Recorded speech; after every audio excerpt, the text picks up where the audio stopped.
Assalamualaikum warahmatullahi wabarakatuh. Alhamdulillahirrabbilalamin. Teman-teman sekalian, Alhamdulillah, pada video kali ini kita akan melanjutkan penjelasan tentang bagian-bagian dari part of speech. Pada video sebelumnya, saya telah menjelaskan apa itu part of speech dan apa-apa saja bagiannya. Jadi bagi teman-teman yang belum menonton video tersebut atau video penjelasan tentang video yang pertama, silahkan teman-teman yang menonton terlebih dahulu video tersebut dan linknya saya cantumkan pada link deskripsi di bawah ini. Jadi teman-teman bisa mengklik link tersebut. Kemudian teman-teman sekalian, langsung saja ya, kita mulai pada pembahasannya. Bagian pertama yang akan saya jelaskan dari part of speech ini adalah verb, ya. Jadi teman-teman sekalian, verb atau kita kenal dengan kata kerja, ya. Verb kita kenal di dalam bahasa Indonesia dengan kata kerja, yang dimana arti dari verb itu sendiri atau kata kerja itu sendiri adalah kata yang digunakan untuk menggambarkan suatu pekerjaan atau tindakan, ya. Jadi verb adalah kata yang digunakan untuk menggambarkan suatu pekerjaan atau tindakan. Kemudian teman-teman sekalian, di sini telah saya cantumkan beberapa contoh. Ya, yang pertama kita lihat di sini study. Kemudian swim sebagaimana contoh yang saya sudah sebutkan di video sebelumnya, ya. Kemudian read dan take. Kemudian kita buat dalam bentuk kalimat dari contoh yang ada di papan sini.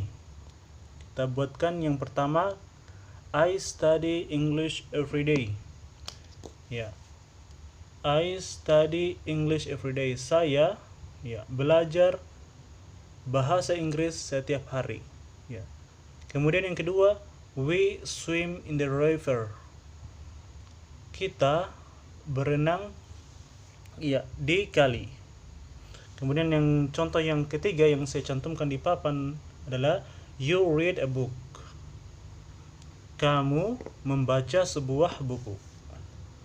Ya, jadi di contoh kalimat ini, misalnya yang pertama I study English every day, menandakan bahwasanya saya sedang melakukan sebuah tindakan.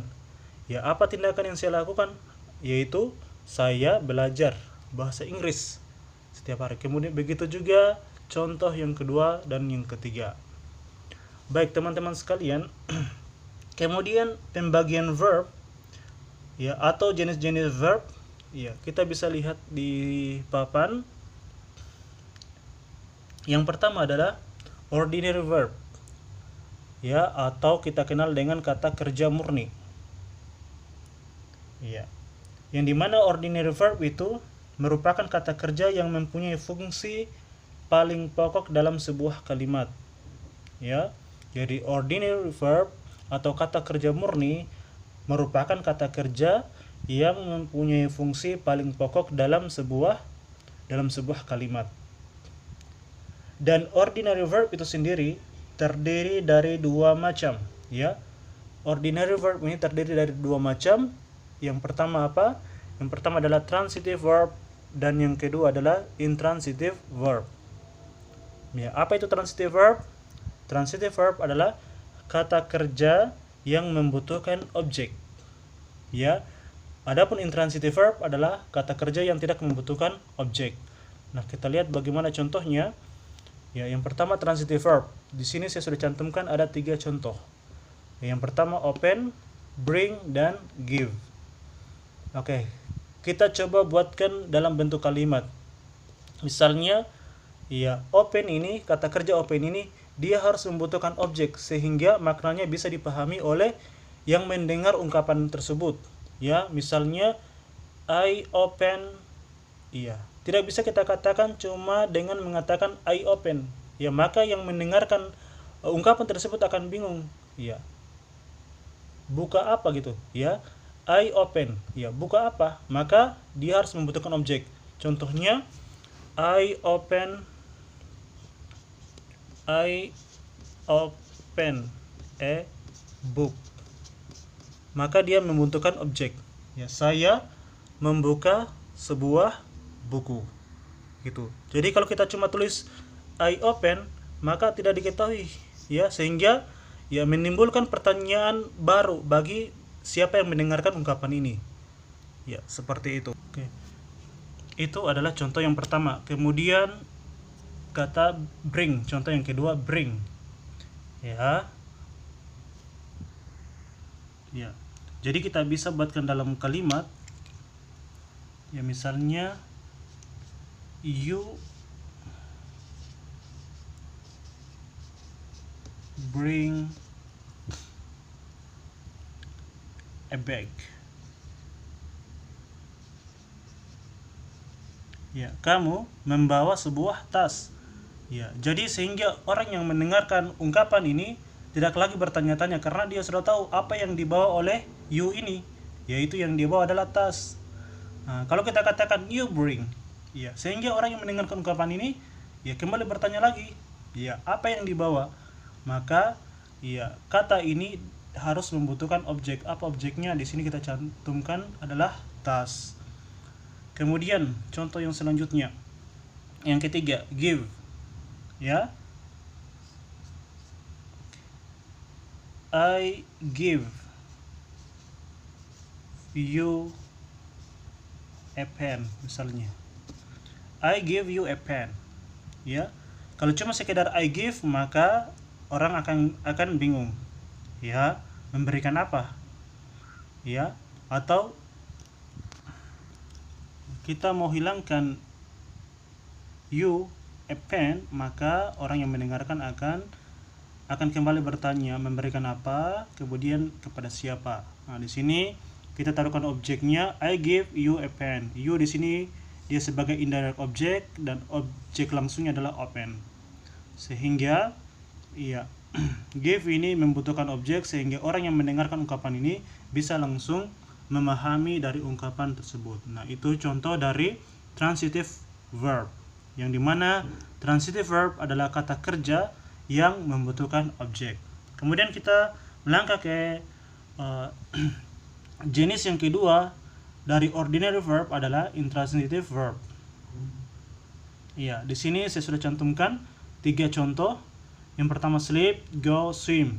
Ya, ketika orang-orang mendengarkan ungkapan ini, maka mereka telah memahami dari ungkapan tersebut.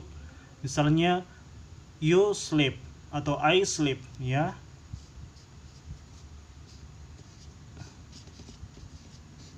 Oke, I sleep, saya tidur. Orang sudah tahu bahwasanya ya saya tidur, ya, seperti itu. Jadi kita lihat lagi contoh yang kedua, go. Ya, you go. Nah, dengan model seperti ini, ya, orang-orang yang kemudian mendengar ungkapan ini, ya, mereka langsung memahami, ya, tanpa ya menimbulkan pertanyaan-pertanyaan baru. You go, kamu pergi. Contoh yang pertama tadi I sleep, saya tidur. Ya. Adapun ketika kita menambahkan kata di depannya, maka dia tidak perlu objek sebagai tambahan dari kalimat ini. Cukup kita taruhkan saja kata keterangan, ya. Contohnya you go to school. To school di situ bukan objek tetapi sebagai kata keterangan. Kemudian swim. We swim. Seperti contoh di atas. We swim. Kita berenang. Ya, seperti itu. Jadi ketika kita lihat kalimat ini, maka kita sudah pahami bahwasanya ya kalimat tersebut menggambarkan bahwasanya kita ya berenang. Oke, kemudian kita melangkah pada jenis yang kedua. Yang pertama tadi adalah ordinary verb dan yang kedua adalah auxiliary verb.